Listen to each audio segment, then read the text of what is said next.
Welcome back. Here with me to dive into this discourse is my guest joining via Zoom, Mr. Kolawole Adejire, web designer and a social analyst. We're so glad to have you join us today on the show.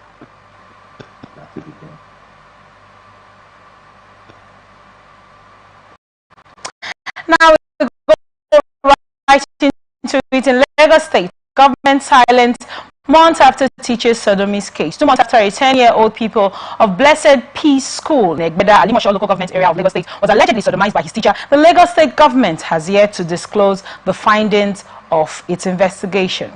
This is just as the survivor's mother, Sido Joseph, expressed frustration about the management accusing the school of being unsympathetic to the family following the incident.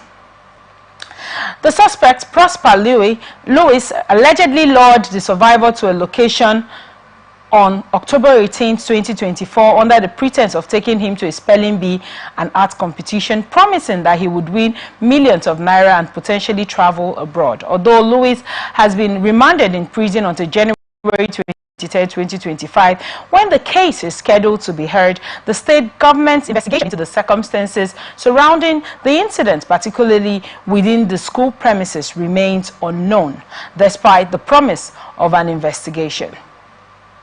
In an exclusive interview on Saturday, Joseph accused the school of abandonment, stating that she had been solely responsible for covering expenses such as transporting the police officers and fueling their vehicle, adding that the school did not support me with a dime.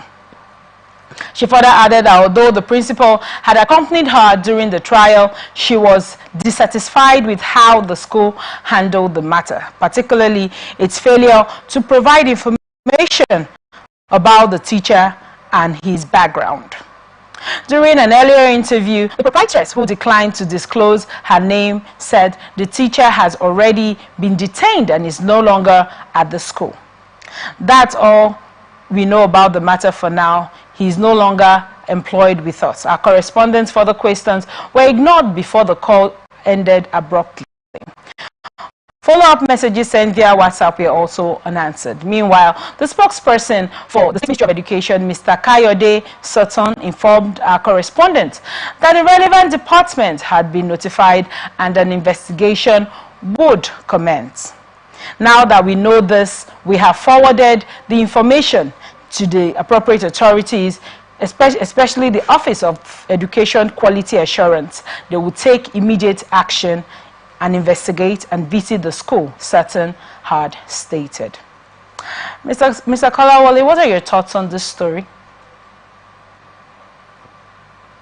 It's actually a sad and disappointing topic, because I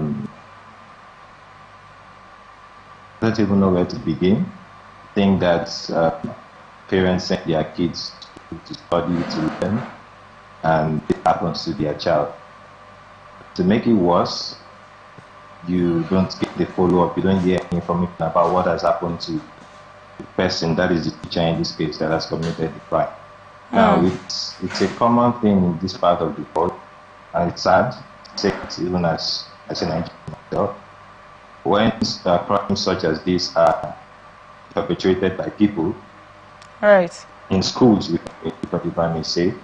They tend to keep or safeguard their image, and then I don't know why they do that, and then let the perpetrator go scot-free. Now, the perpetrator was said to is currently being detained in prison. Now, the question is, how do you think the attitude of the school? What does it speak to you? Because when a parent brings a child to school, right? So what are your thoughts as the body language as described by the mother of the survivor? How do you sense the body language of the school regarding the matter? That is where I'm heading, because for me I feel like before the parents come, speaking out that they're not hearing anything, definitely they are trying to tie down the case. There's that way I can look at it from. Yes, it's said that he's being detained. But what's happening next? We all know that most times these things just fade away. few weeks from now, we won't get to hear what happened to the perpetrator. We'll just find out that nobody's talking about it anymore.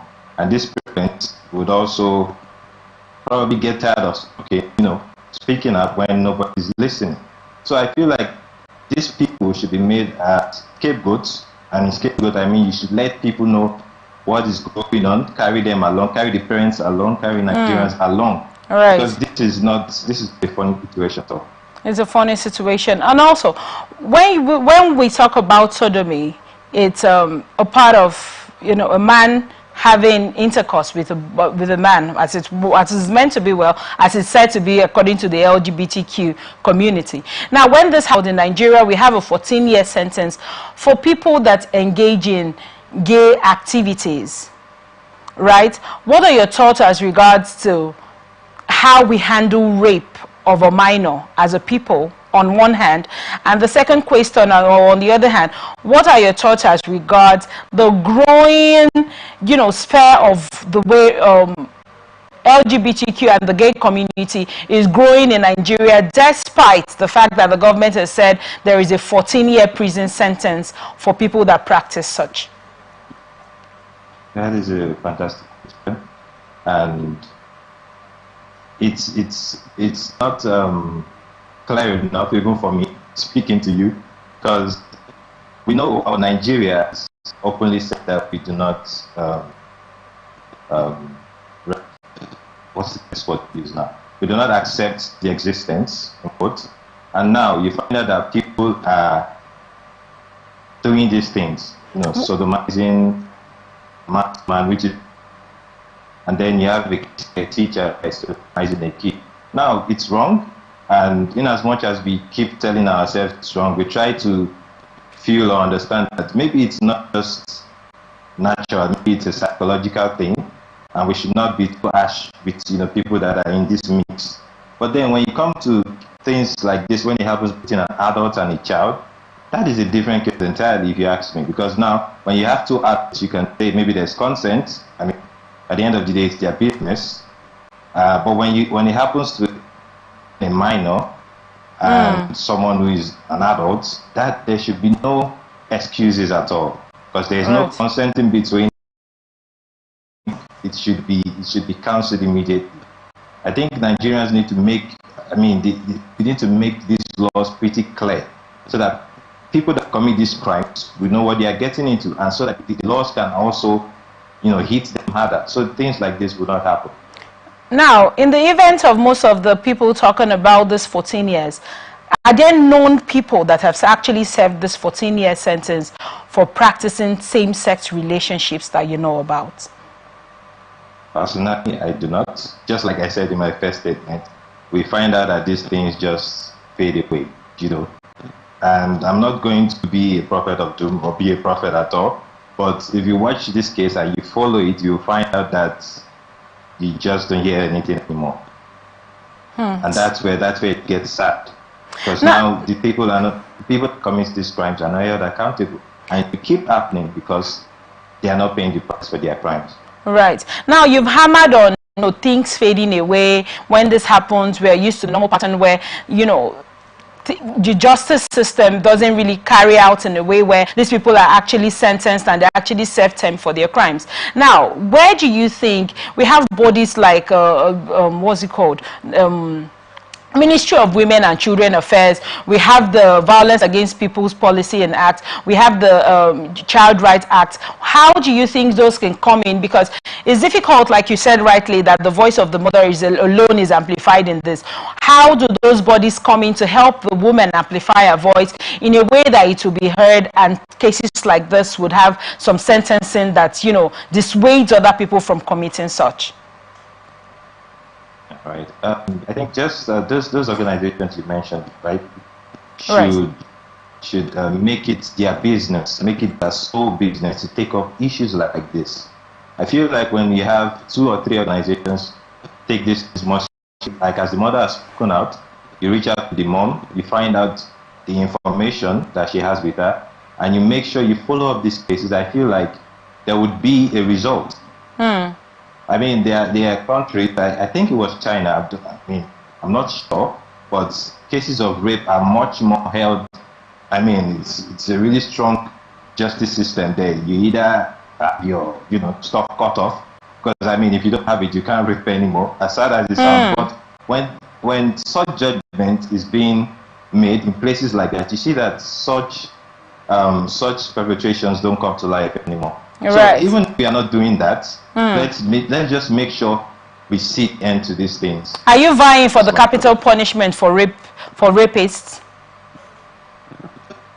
Well, if I'm going to be honest, I mean, I do look at the news and you see rape cases almost every day.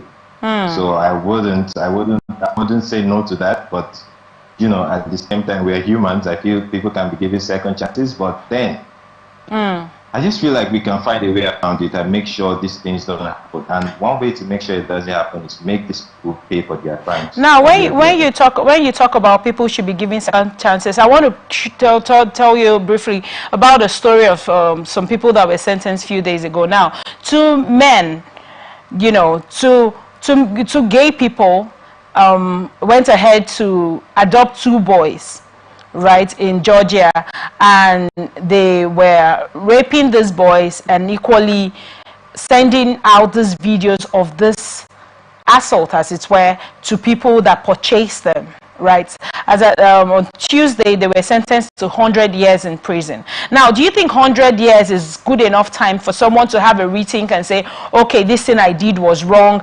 And I mean, child would have grown older before those people come out. Do you think that is fair enough judgment as opposed to the capital punishment?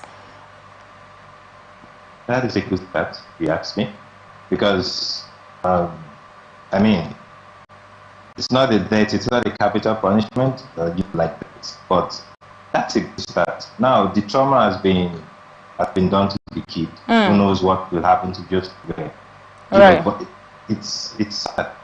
But then that's a good start.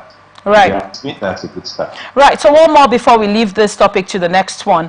What are your thoughts as regards the way Nigeria handles therapy for survivors of such incident? The mother has said she's been the one paying all of the transportation, even for the police force to go to court and all of that. What are your thoughts as regards support for victims of rape, be it male or female? Because for me, gender-based violence doesn't just happen to women or to men or to boys, to women alone or to girls alone. It goes vice versa. It happens to boys and it happens to girls also. What are your thoughts as regards the kind of support that we as a people, the society, the government, that we give to people that have survived such ugly experiences? Now I'm talking about you recently, previously just mentioned the trauma that the child will have to go through. The mother did not state if any of such measures are being put in place for this child, because to erase the memories of this sort of event, certain level of counseling and discourse and and therapy is supposed to be had with the child. What are your thoughts as regards the way victims that have, survivors rather, we choose to call them survivors instead of victims, that have survived this phase of life, how do they, help them heal? What should be put in place in a way whereby all of these ministries I mentioned earlier, by government bodies and even us as people, the stigmatization that comes with rape is prevalent in the society, which is the reason most people don't even get to talk about it. What are your thoughts as regards what can be put in place to help these victims to heal? I don't know if this child, the mother didn't state if the child is currently getting any therapy or healing for the trauma he must have experienced. How do we make that a normal pattern for victims and survivors to go through and get them healing to be well integrated into the society? All right. Like you said, there are organizations that are supposed to handle these cases. Now, I feel like this part of the world not take these things seriously as it should be taken. When a child is being sodomized, be it a girl or a guy, we feel it just goes down to all these things fading away. We feel like, oh, at the end of the day, it happened to me, right? It's not my kid. We all forget these things, but these children grow up with it. Now, psychologically, these guys' talent would not be the same, depending on how it is managed. So I feel like these organizations that will be taking up these cases should also have bodies or have a system that can help manage these kids or the victims so they can grow up mentally to be okay, because it's not going to be easy for them. you know, the trauma. It could mess with them. It could even make them become something else in the future. Sad as it sounds. If not managed properly. Thank you so much for your insight on that story. We go straight to Osun State Court denies sentencing fowl thieves to death. Osun State High Court has dismissed reports suggesting that Olowo Kere Shegun was sentenced to death for stealing a fowl, clarifying that he and his accomplice Sunday Morakinyo were convicted of multiple armed robberies, including an armed robbery at a poultry farm. The controversy gained traction a decade after the 2014 verdict, sparkling public outrage. However, the court emphasized that the dual's conviction and mandatory death sentence were consistent with armed robbery laws as they were armed during the crimes. Following pleas from the convicts' family, Governor Ademola Adeleke granted clemency to Olowo Kere Morakinyo and 51 other inmates, fulfilling a promise made to their parents. The pardon was issued in line with the recommendation of the State Advisory Council on the prerogative of mercy. In a statement, the court registrar, Omisade F.I., called the misinformation maliciously distorted and urged the public to verify facts before maligning judicial integrity. The court also praised the trial judge for demonstrating compassion by recommending the convict for clemency, highlighting fairness within the confines of the law. Governor Adeleke reiterated his administration's commitment to justice and fairness while emphasizing the role of accurate information in fostering public trust. Now, this has been in the news for a while about a boy that was sentenced to death by hanging for stealing a fowl and eggs.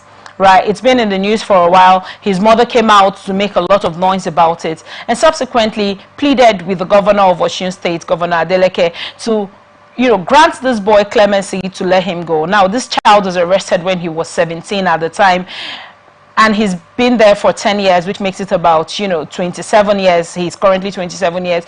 And after her plea, the matter was really amplified because lots of people felt, given the country we're in, is egg and fowl good enough punishments for you to say someone should be hanged to death? What are your thoughts on this story and with the way it's developing so far? Well, I'm surprised, really, because for someone to be sentenced to death by hanging for stealing a fowl, it almost sounds like a joke to me. I would really be surprised if someone told me it like somewhere else. And I feel like we just talked about a rape case earlier, and we are still feeling like the judgment is for rape. Cases are not good enough, and now I feel disappointed because what's the judgment for someone that steals a fowl? I mean, he didn't kill the person, fine. But you'd also note that the constitution in Nigeria states that the armed robbery is a reason that you could be sentenced to death.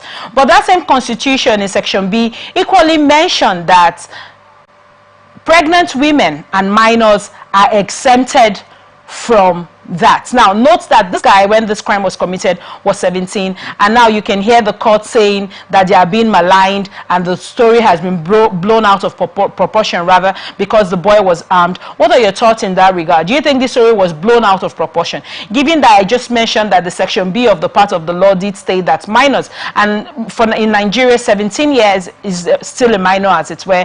Do you think, the argument of the court is in line with what it should be? Well, I was going to get to but that's a great question. Now, you have rightly mentioned I was a minor and he has already spent 10 years. I feel it's wrong. I'm not a lawyer, but I would like a lawyer to explain better to me why this should even be a thing.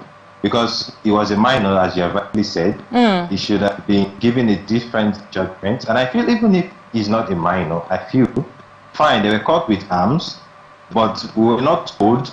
All right, there is no evidence to show that they probably armed someone during the process, even if they tried to arm. I mean, that's the manslaughter, right? They didn't even arm anybody in the process. Right. They only stole eggs, and they are guilty of carrying armed weapons. I mean, that's not still enough for me personally, I feel it's not still enough to sentence, the kid to death. I mean, it doesn't make sense to me. I don't think it ever makes sense to me. Now, given a country... There is a case... all right, go on. Okay? Go on, please. Except there's a case that is not still made public, right? Regarding this particular case, then I wouldn't agree with this sentence. Given that there are several cases that come for corruption, we have lots of people. Recently, one of the stories as of yesterday was the sentencing of people that had the highest crash of drought. 21 million tons of cocaine was caught from them a few years ago. They were sentenced to 28 years in prison. Now, most people that have even been sentenced for corruption and all of that did not get the life sentence. What are your thoughts as regards the way our judiciary handles matters and their choices of sentencing? What are your thoughts in that regard? I feel like I want to have laws, right? But I feel like the interpretation of the law sometimes it's confusing. Because just as you have mentioned, some guys were caught with drugs, some guys are, dining and whining in corruption, and someone stole a chicken and is sentenced to death. It's not even adding up. I have to believe we are, how old are we now as a country? We have had the constitution, we have laws, all these situations such as this. But I feel like the interpretation sometimes takes me off. Because how do you marry that someone who stole a chicken with armed weapons should serve a death sentence, or someone who is caught with drugs should serve a 20-year sentence? Even I feel like if you are giving a 20-year sentence to someone with drugs, someone who is a minor and stole a chicken should probably even get a pat on the back and like, oh, don't do this again. Or rather, it's on the cheek. Don't do this What do you mean by a pat on the back? But I just feel like we need to work on the interpretation. Pardon me. A slap on the back, I request. Because, it doesn't make any sense to me. It doesn't make any sense at all. I just feel like we need to work on the interpretation of our laws and ensure that they are being upheld properly at all times. So one more to get your total view as a summary of your thoughts on this story. Do you think the complaints by the people saying that this case, it was handled too harshly, the judge gave the judge wasn't fair enough in his judgment for the case? Do you think the judge is being maligned? Do you think the confusion of the people, as it were, that is in a plot to malign the judge and the judiciary system? The grievances of the public, Yes, please. Yeah, like I said, I still find it hard to believe. I want to think, right? I'm not sure of the whole picture of the case or what's going on. But I want to believe or think that there is something more to the case. I feel like for a judge to make this kind of sentence, I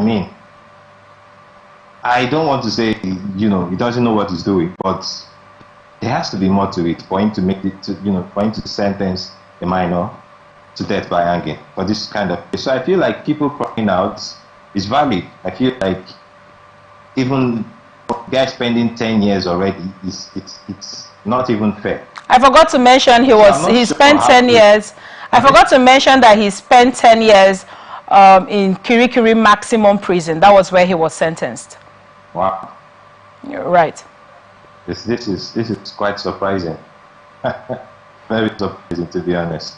I just hope we don't allow such things happen. And this might just be one in many cases. Definitely. Do you think you don't agree it's an isolated case, do you? I don't think so, because when you find it somewhere, you probably find out that there are weeds around. There has to be.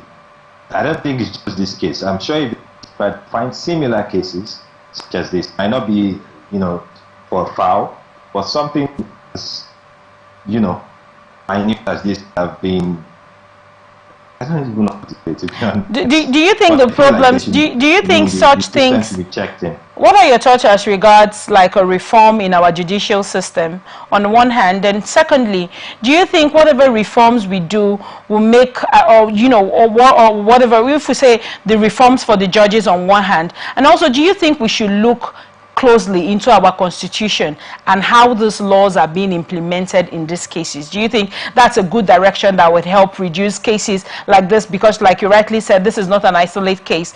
I'm sure there are many people possibly in similar.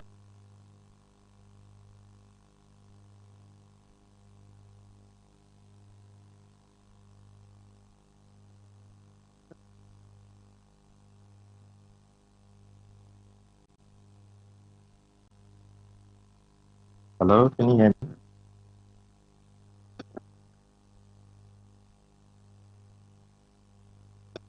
Hello?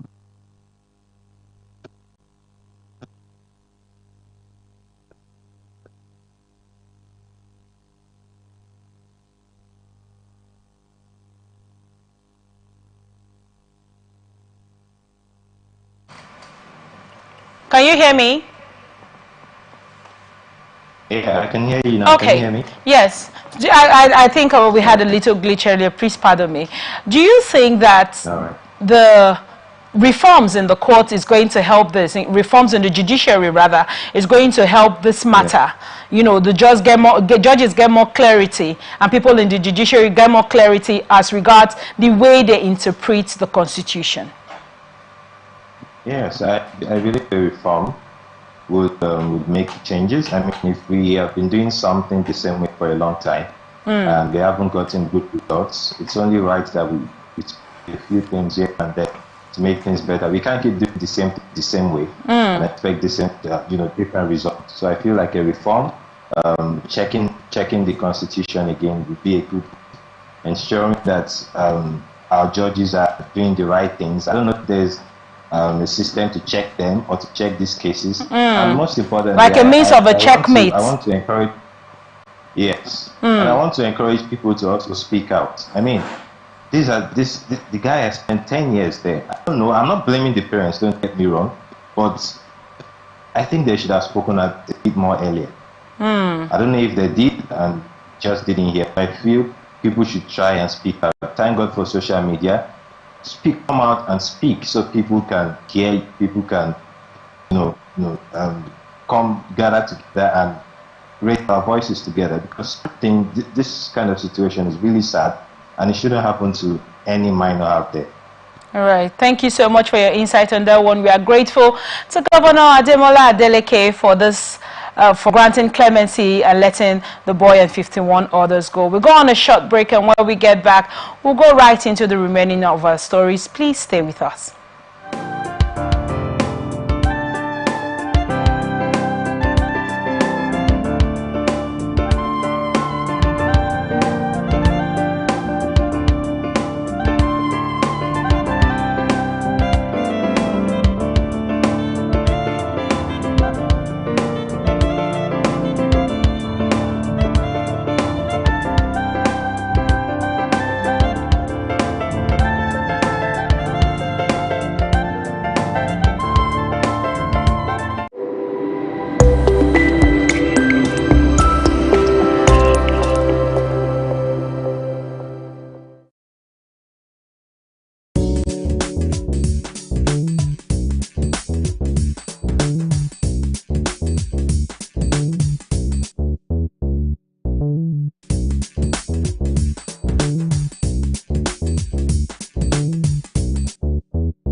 Thank you so much for staying with us. Now the rest of our stories.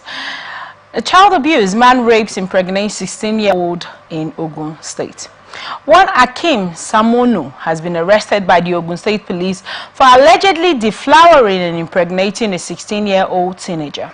The suspect was arrested on Tuesday in the Olodo community of Odeda local government area of the state by operatives stationed at the community security post.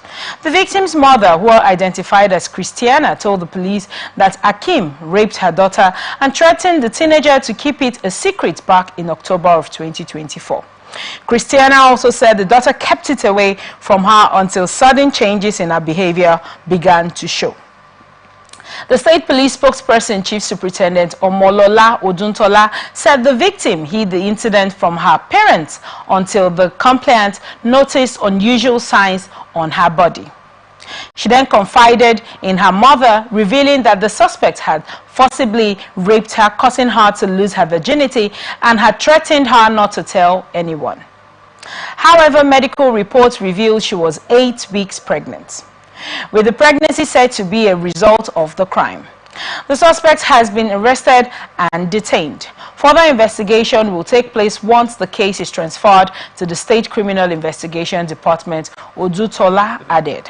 Meanwhile, after his arrest by the police operatives in the community, the suspect reportedly confessed to violently assaulting the girl and threatening her into silence.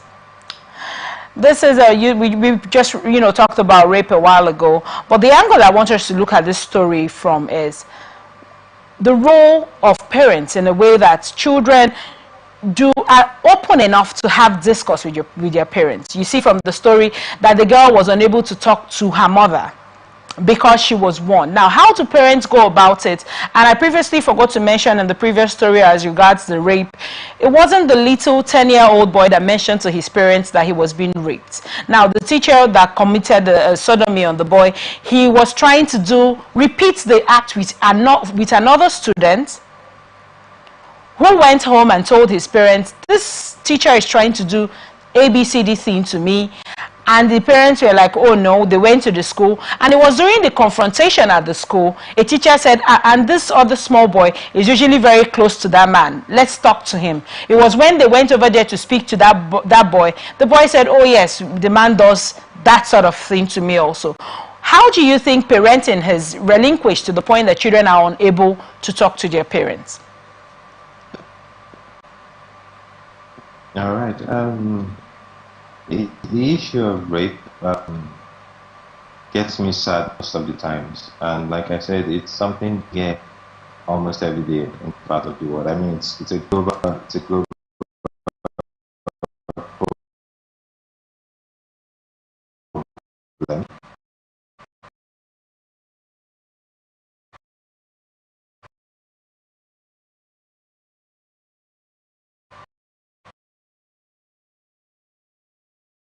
But in this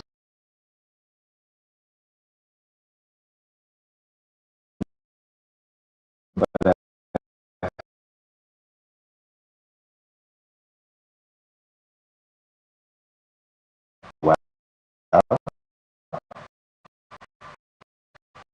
I mean, so long as they are still under 18, they are still your kids. Even when they are older, they are still your kids. So not just the mother, talk to their sons, talk to their daughters, ask them after school, I hope you're not being bullied, I focusing on your studies. I mean, if you have this conversation with your kids, you would definitely know when something is up. And then again, you would also sense, it's not just about talking. I feel when a kid is going through something like this, be it a boy or a girl, all right, you should be able to tell as a parent. How do you think this parent should be able to tell? I mean, if you have a kid that is lively and something such as this has been done to that kid, if you are a sensitive parent, you would see that this kid is usually quiet. I mean, I'm just, as a person, I feel like it's just like when you have a friend or when you have a partner. Right. There are some moments you be like, are you okay? You seem off. I feel it works that way with kids too. When you see that they are unusually quiet, they are always trying to keep to themselves. I mean, no kid will go through something like this and just be the usual kid that they are.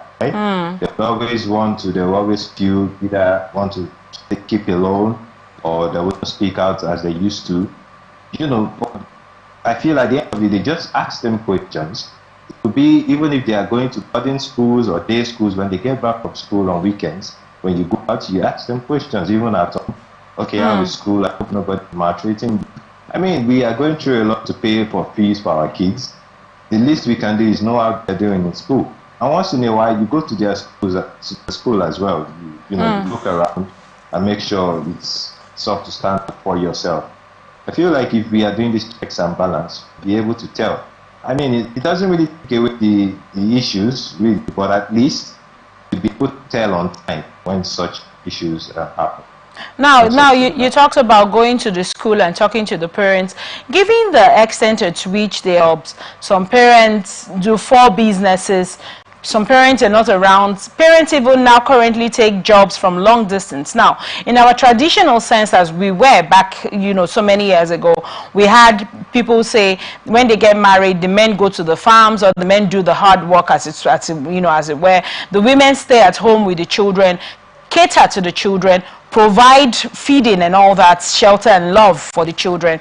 Do you think that the cost of living in the economy just now, school fees, school fees for each child is raising so high? You talk about feeding is so high. Currently, this is a festive period. Many people are still complaining about the price of getting basic things like rice and coal for their family. Yet, these are parents that have been working all year long. Now, parents who find the time to go to these schools and do all of this. Do you think hardship has played a part in parents being unavailable to their children enough as they should, and has increased or heightened the cases of rape all over the country? Yes, I do agree with you to an extent. I feel like hardship has make parents unacceptable by their children. But I also feel, like I stated earlier, I'm not saying all the time. It could be a weekend on your off day. I mean, you have a child going out, like you should be able to spend some time with the child, even if it's a weekend, right? You can always, how was your week? Tell me about your week. Tell me something that was fun, tell me something that got you really sad this week. You should always create time for your kids. If you don't, you're just opening or keeping the door open for things like this. Now it could be bullying, But when you find out these things, you'd be able to tell on time. And I also want to encourage organizations, non-profits. I don't know if they are governmental organizations, but they are non-profits. I have a friend, a family relative actually. She has a non-profit, and she went to schools, and she was talking about cross-generational sex and all. And before they left there, they got about things like this. Mr. Kolawole, you mentioned something about the fathers. Why do you think rape cases are currently on the rise? Why is it growing every day? It's prevalent. Every day we hear stories like. Why do you think the urge for people to sleep with small children has become on the rise? The issue of rape, especially minors, and most especially parents, like a father having wrong sexual relations with their kid, it blows my mind. I do not know how or why that should happen. I mean, personally, I feel like they are full of, in quotes, many things you can do to ease your sexual, or you can find me say, but to look at your child and then you have sex with your child, it makes no sense to me. And just like you rightly said, it's growing. It happens almost every day.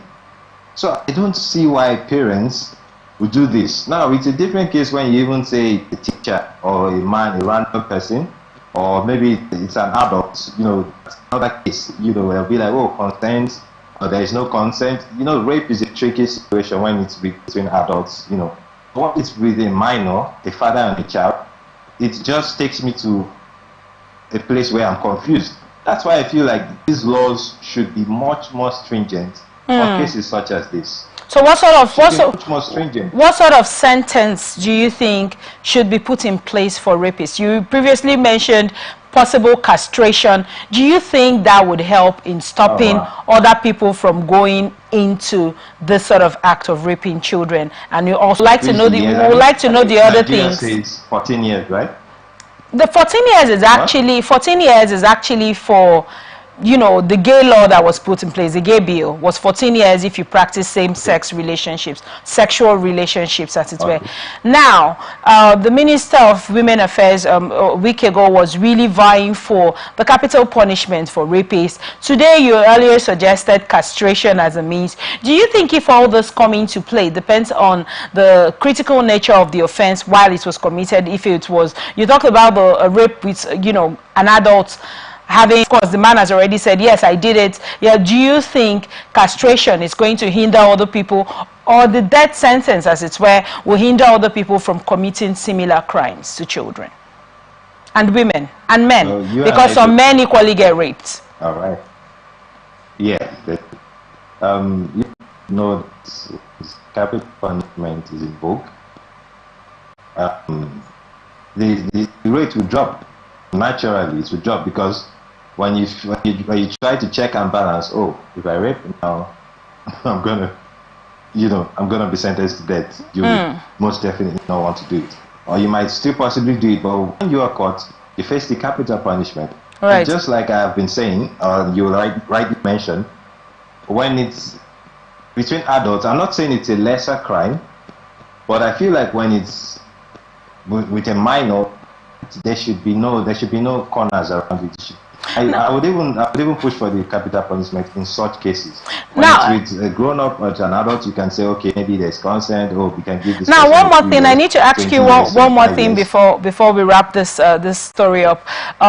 Given that in Nigeria, many people are awaiting trial for so long, many people, even when given the death sentence, just stay in prisons for years and years. Do you think the implementation of a sentence, as it were, would still further not deter people from committing this act? For example, someone is probably on death row for a crime, for killing someone, for committing murder, and they stay in prison 15, 20 years. There's no follow-up on the story as regards Lady A killed Mr. Johnson, and she's about that she killed somebody, and she's sentenced to death, for example.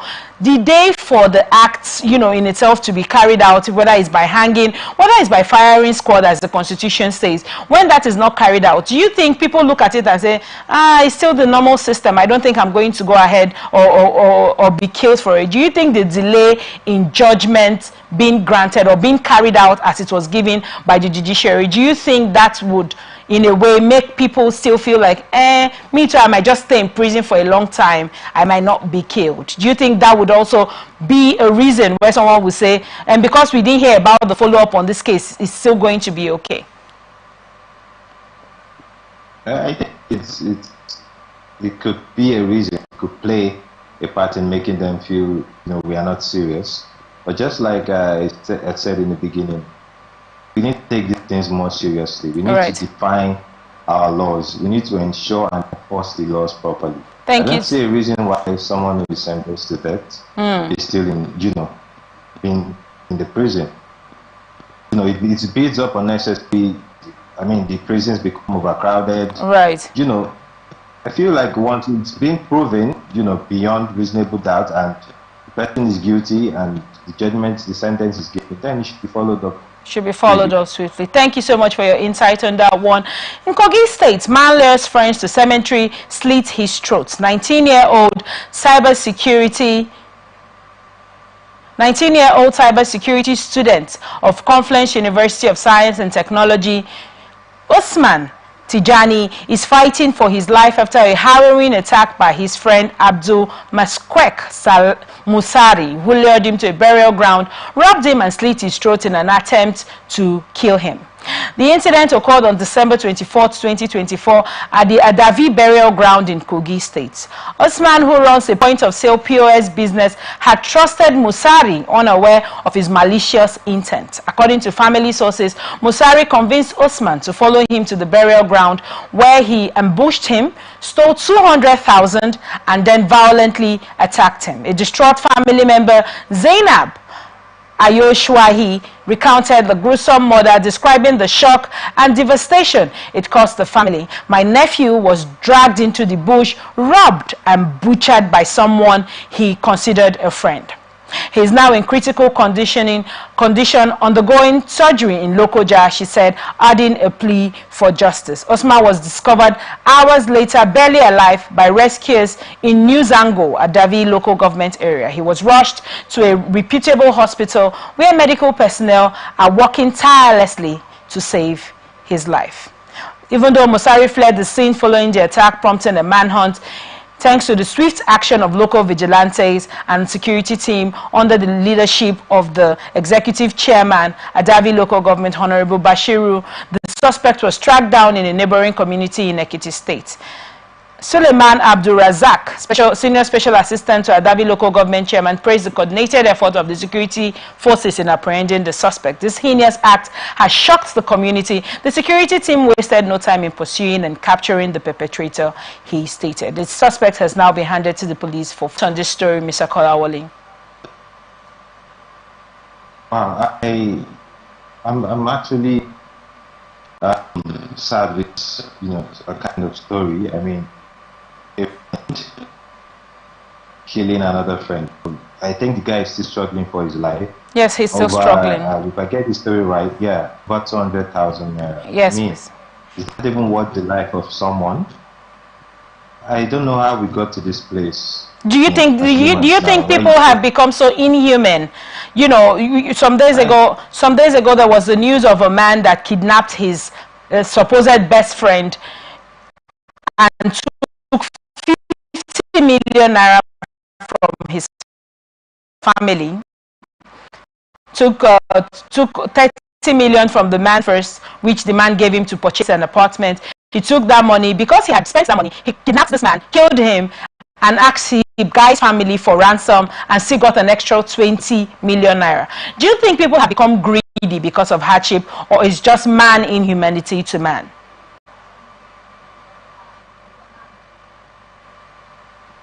I would never agree to the idea that hardship should be enough reason for you to kill a fellow man. All right. It's fine. In these two cases you have just given, because these are friends that killed their friend over money, over hardship. I don't understand how.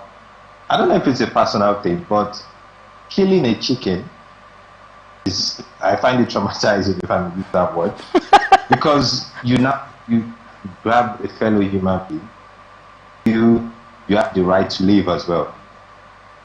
You know, it's a sad situation. It's a sad situation. Now, given that we're religious people, as it were, everybody has something they believe in. What are your thoughts as regards what it takes we even learn from this, spiritual gatherings that we attend as a people? Do you think it changes anything in us? Because of those people have, these two people in this story, this Musari must belong to some form of a religious practice he does. The rapist must belong to some religious practice he does. What do you think? Do you think we allow the spiritual things we study from this, books we read as regards, the Quran, the Bible, and even people that, the traditionists as it were, do you think the experiences or the lessons we draw from this book, do you think we allow it pass through us as a people? Do you think it actually passed through these people? Or do you think religion has helped us to be better people when you look at the stories we just dealt with today? I mean, religion is a huge part of society. All right. And I believe that's positive. I believe that's negative. And it affects people differently. Personally, I feel like my religion as a Christian, goes against murder. You have no right to take a life of someone else. I believe, our Muslim brothers as well. I mean, at the end of the day, we are humans. At the end of the day, we are all living, and we have no right to kill a fellow man. And there is a law of the land, law of the country, which says, murder is punishable by death. So I feel like these people know these things, but again, it's cause of free will, if I may use that phrase, because at the end of the day, you have a choice to make. Do I want to kill my friend and take money? Do you think the choice of free will is good enough for someone to kill somebody, slit someone's throat for 200,000 naira?